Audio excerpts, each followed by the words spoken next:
Hello, I'm Sebastian. Welcome to Nine Nar Trees podcast. Today, I will summarize and review the book. Beyond Good and Evil by Friedrich Nietzsche is one of the most influential works in the realm of philosophy, offering a daring critique of traditional morality and presenting profound meditations on power, truth, and individualism. First published in 1886, this seminal text challenges readers to question assumptions that underlie Western psychological, cultural, and moral beliefs. In the Amazon Classics edition, Nietzsche's work remains as accessible and provocative as ever, inviting both newcomers and longtime admirers to reevaluate a wide array of accepted wisdom. Nietzsche introduces his concept of perspectivism, calling into doubt the objective foundation of morality and suggesting that every point of view is inherently shaped by subjective interests and circumstances. The book's aphoristic style, packed with sharp insights and startling paradoxes, stimulates critical thinking, urging us to transcend conventional dichotomies of good versus evil. Furthermore, Nietzsche delves into the psychology of the human mind, the origin of values, the implications of power, and the limitations of religion. This rich intellectual tapestry weaves together philosophy, psychology, and cultural criticism, placing Beyond Good and Evil among the essential books for anyone interested in the development of modern thought. I will give you key takeaways from this book. Firstly, the critique of traditional morality. One of the cornerstone themes in Beyond Good and Evil is Nietzsche's challenge to the accepted codes of morality that have dominated the Western world. Rather than seeing morality as a set of divine or universal principles, Nietzsche views it as a human construct, shaped by history, power, and psychological needs.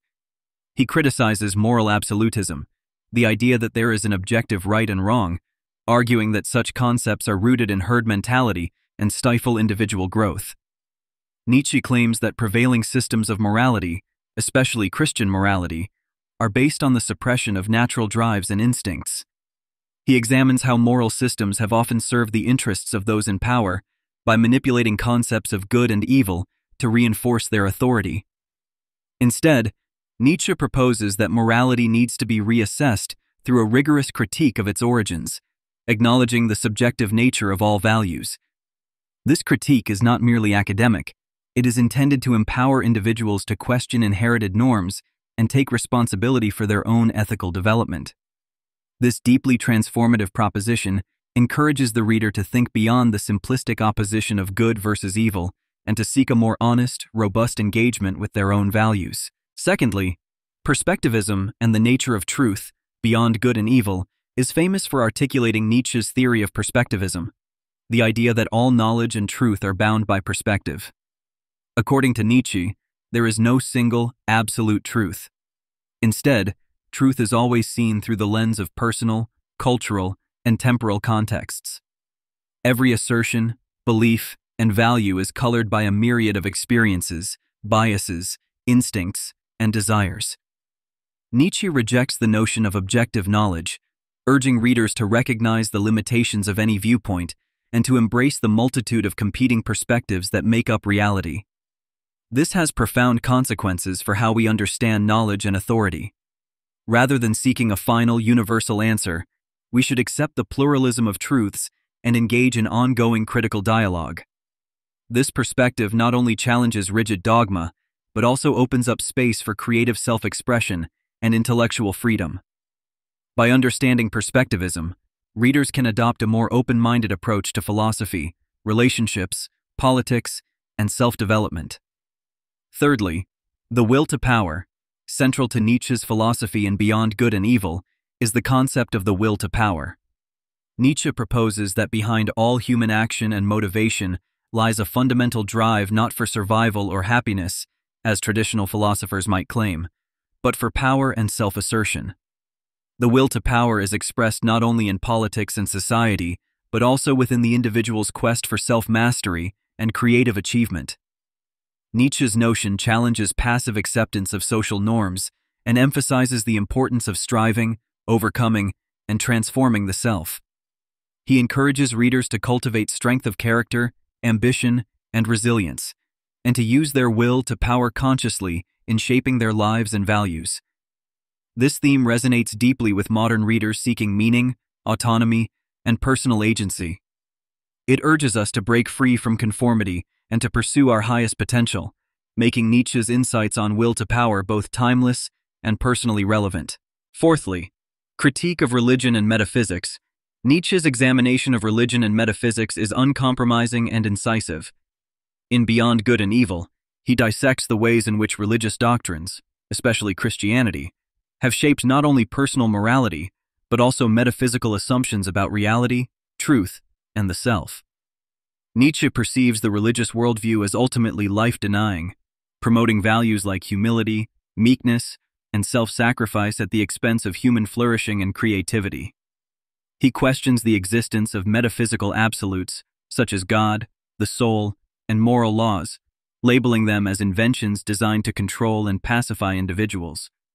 Instead, Nietzsche advocates for a more naturalistic worldview, where individuals are encouraged to create meaning in a universe that lacks inherent purpose. His demand for intellectual honesty and willingness to question sacred truths continues to inspire philosophical debate and personal introspection. For readers grappling with spiritual or existential questions, Nietzsche's critique offers both a challenge and an invitation to rethink what it means to live authentically. Lastly, the role of the philosopher and free spirits. Nietzsche exalts the figure of the philosopher, not as a detached theorist, but as a creative, courageous, and independent spirit. In Beyond Good and Evil, he distinguishes between traditional philosophers, who justify conventional beliefs and systems, and free spirits, who challenge, question, and imagine new possibilities.